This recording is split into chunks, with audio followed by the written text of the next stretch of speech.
வணக்கம் ஃப்ரெண்ட்ஸ். இன்றைக்கி நம்ம பார்க்க போகிறது போர்டில் ஷார்ட் இருக்கா அப்படிங்கிறத வந்து எப்படி செக் பண்ணுறது மல்டிமீட்டர் வச்சு அப்படிங்கிறத நம்ம இன்றைக்கி வீடியோவில் பார்க்க போகிறோம். இதில் ஃபஸ்ட்டு பார்த்தீங்கன்னா நம்ம மல்டிமீட்டரை டயோடு மோடுக்கு ஷிஃப்ட் பண்ணிக்கோங்க. இது வந்து கண்டினியூட்டி மோடில் இருக்குது. நான் இப்போ டயோடு மோடுக்கு மாற்றிக்கிறேன். டயோடு மோடில் நம்ம இப்போ செக் பண்ண போகிறது ரிவர்ஸ் பயாஸ். அதாவது ரிவர்ஸ் பயாஸ் அப்படின்னா பிளாக் ப்ரோப்பை நம்ம செக்கிங்க்கும் ரெட் ப்ரோப்பை வந்து கிரவுண்டையும் வைப்போம். இதுக்கு பேர் தான் வந்து ரிவர்ஸ் பயாஸ். இப்போ பார்த்தீங்கன்னா நான் ரெட் ப்ரோப்பை கிரவுண்டில் வச்சுக்கிறேன். கிரவுண்டுங்கிறது பார்த்தீங்கன்னா எல்லா ஷீல்டு ஸ்க்ரூ ஹோல் எல்லாமே பார்த்தீங்கன்னா காமன் கிரவுண்டில் தான் எடுக்கும். அதனால் நான் ரெட் ப்ரோப்பை வந்து கிரவுண்டில் வச்சுக்கிறேன். பிளாக் ப்ரோப்பை பாசிட்டிவில் வைக்கிறேன். வைக்கும் போது எனக்கு 450 வருது. நான் ப்ரோப்பை ரிவர்ஸ் பண்ணுறேன். ரிவர்ஸ் பண்ணுறப்ப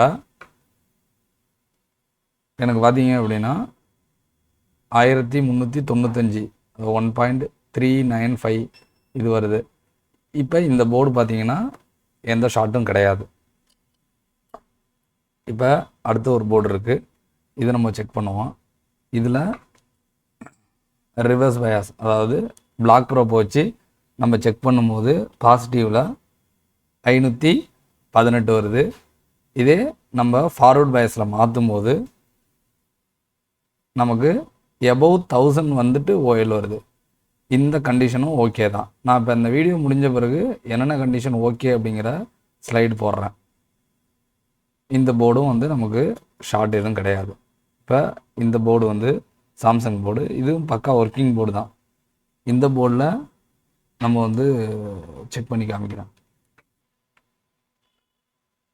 இதில் பார்த்தீங்கன்னா நம்ம ரிவர்ஸ் பயாஸ் அதாவது பிளாக் ப்ரோப்பை வச்சு நம்ம செக் பண்ணுறோம். இதுதான் பார்த்தீங்கன்னா சாம்சங் கனெக்டரில் வந்து பாசிட்டிவ். எல்லாத்துலேயும் இப்போ நம்ம ஏற்கனவே பார்த்த மாடல்லாம் வந்து உங்களுக்கு லெஃப்ட் சைடில் தான் பாசிட்டிவ் வந்திருக்கும். இதில் ரைட் சைடில் வந்து பாசிட்டிவ் வரும். இதில் பார்த்தீங்கன்னா 432 வருது. நான் இப்போ ரிவர்ஸ் பண்ணேன் அப்படின்னா நமக்கு 1700 கிட்ட வருது. இப்போ இந்த 3 போர்டும் பார்த்தீங்கன்னா எந்த ப்ரைமரி லைனில் எந்த ஷார்ட்டும் கிடையாது. ப்ரைமரி லைன் பக்காவாக இருக்குது அப்படின்னு அர்த்தம். இந்த கண்டிஷன் வந்து எப்படி ப்ரைமரி லைன் ஓகே அப்படிங்கிறத நான் வந்து இப்போ எக்ஸ்பிளைன் பண்ணுறேன்.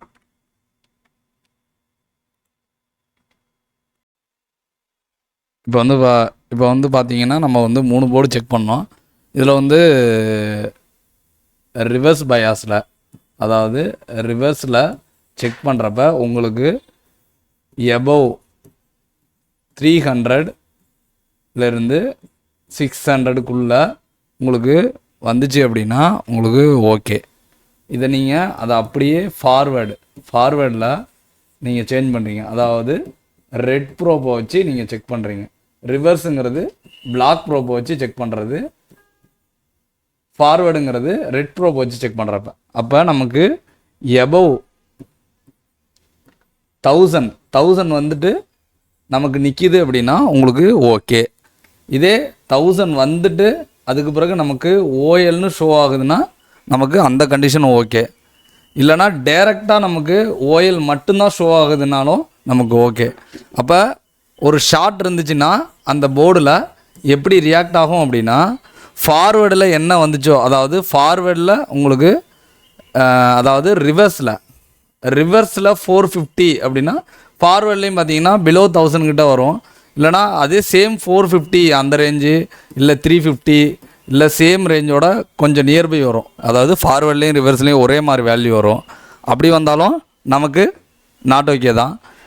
உங்களுக்கு இல்லைனா டேரெக்டாக 000 அதாவது கிரவுண்டில் என்ன வேல்யூ இருக்கோ அந்த மாதிரி வந்துட்டாலும் நமக்கு வந்து பேட்டரி கனெக்டரில் ஷார்ட் வந்து ஃபைண்ட் ஆகுதுன்னு அர்த்தம்.